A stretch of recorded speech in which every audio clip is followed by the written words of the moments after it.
R welcome to my channel. இன்றைக்கி இந்த வீடியோவில் என்ன ரெசிபி பார்க்க போகிறோன்னா, அடிக்கிற வெயிலுக்கு நல்லா குழுன்னு சூப்பரான டேஸ்டியான ஃப்ரூட் கஸ்டர்ட் ரெசிபி தான். வாங்க இப்போ எப்படி செய்கிறதுன்னு பார்க்கலாம். இப்போ இந்த ஃப்ரூட் கஸ்டர்ட் செய்கிறதுக்கு நான் 1/2 லிட்டர் பால் எடுத்திருக்கேன். இது செய்கிறது ரொம்ப ஈஸி. மறக்காமல் நீங்களும் வீட்டில் ட்ரை பண்ணி பாருங்கள். இதுக்கு முன்னாடி நம்ம சேனலை நீங்கள் சப்ஸ்கிரைப் பண்ணலாம், மறக்காமல் சப்ஸ்கிரைப் பண்ணிக்கோங்க. அப்படியே பக்கத்தில் இருக்க பெல் ஐக்கனை கிளிக் பண்ணிக்கோங்க. அப்போ தான் நம்ம போகிற எல்லா வீடியோஸும் உங்களுக்கு வந்து சேரும்.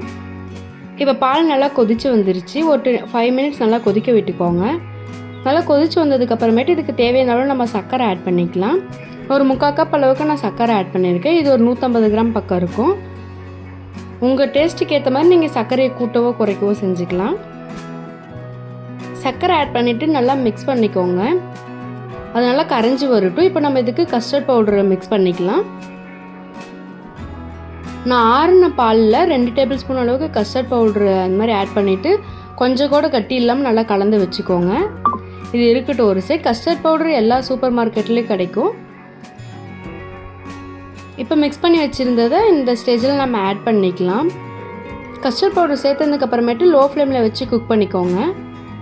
கைவிடாமல் கிண்டிகிட்டே இருங்க, ஏன்னா டக்குன்னு கெட்டி ஆகிடும். இதுக்கு நம்ம ஒரு 10 to 15 மினிட்ஸ் அளவுக்கு நம்ம நல்லா கொதிக்க வச்சு எடுத்துக்கணும். அப்போ தான் இந்த கஸ்டர்ட் பவுடரோட ரா ஸ்மெல் போகி நம்மளுக்கு ஒரு நல்ல டேஸ்ட் கிடைக்கும். நீங்கள் இந்த ஸ்டேஜில் செக் பண்ணி பார்த்துக்கோங்க, உங்களுக்கு சுகர்லாம் கரெக்டாக இருக்கான்னு சொல்லிட்டு. பத்தலைன்னா இன்னும் கொஞ்சம் ஆட் பண்ணிக்கோங்க. எனக்கெல்லாம் கரெக்டாக இருக்குது, அதனால நான் இது இப்போ ஆட் பண்ணல. இது 15 மினிட்ஸ் நல்லா கொதிச்சதுக்கப்புறமேட்டு இந்த மாதிரி கொஞ்சம் லைட்டாக திக்காக வரும். இப்போ நம்ம ஒரு பவுலில் ட்ரான்ஸ்ஃபர் பண்ணிக்கலாம். இதை ஒரு பவுலில் ட்ரான்ஸ்ஃபர் பண்ணிவிட்டு நம்ம ரூம் டெம்பரேச்சர் வர வரைக்கும் நம்ம வெயிட் பண்ணணும். உடனே நம்ம ஃப்ரூட்ஸ் ஆட் பண்ணிடக்கூடாது. இந்த மாதிரி நல்லா ரூம் டெம்பரேச்சர் வந்ததுக்கப்புறமேட்டு நல்லா ஒரு டைம் மிக்ஸ் பண்ணிக்கோங்க. மிக்ஸ் பண்ணிவிட்டு நம்ம கட் பண்ணி வச்சுருந்த ஃப்ரூட்ஸ் எல்லாம் ஆட் பண்ணிக்கலாம். உங்களுக்கு என்ன ஃப்ரூட்ஸ் வேணுமோ நீங்கள் எல்லாம் சேர்த்துக்கலாம். பனானா, ஆப்பிள், ஆரஞ்சு எல்லாமே சேர்த்துக்கலாம். இன்றைக்கி நான் வந்து ஆப்பிள், திராட்சை, மாதுளம்பழம் மட்டும் எடுத்திருக்கேன். உங்களுக்கு இன்னும் என்னென்ன வேணுமோ அதெல்லாம் சேர்த்துக்கலாம். அது கூட நம்ம நட்ஸும் கட் பண்ணி ஆட் பண்ணிக்கலாம். ரொம்ப டேஸ்ட்டாக இருக்கும், ஒரு ரிச்சான ஃப்ளேவர் கிடைக்கும். இப்போ நம்ம கட் பண்ணி வச்சுருந்த வெஜிடபிள்ஸ்லாம் ஒன்றோட ஒன்று ஆட் பண்ணிக்கலாம்.